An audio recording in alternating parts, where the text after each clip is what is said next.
ભારતીયો માટે થાઈલેન્ડ જવું હવે અઘરું બન્યું છે। વિઝા ફ્રી એન્ટ્રી પર બ્રેક વાગી ગઈ। જી હા, થાઈલેન્ડ જવાનું આયોજન કરતા ભારતીય પ્રવાસીઓ માટે આ ખાસ રીલ।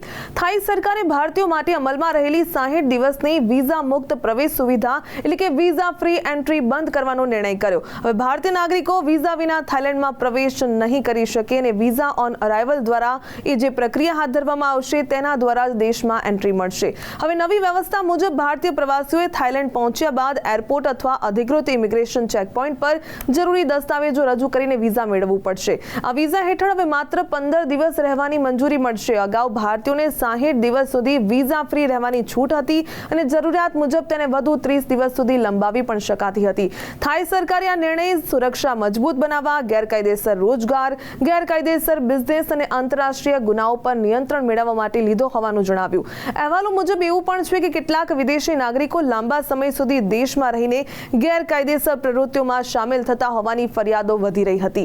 ત્યારે નવી વન કન્ટ્રી વન વિઝા નીતિ હેઠળ હવે દરેક દેશ માટે ચોક્કસ વિઝા કેટેગરી નક્કી કરવામાં આવી રહી છે અને આ ફેરફાર બાદ માત્ર કેટલાક દેશોને જ મર્યાદિત વિઝા મુક્ત સુવિધા મળશે, જ્યારે ભારત સહિત કેટલાક દેશોને વિઝા ઓન અરાઇવલ કેટેગરીમાં રાખવામાં આવ્યા છે।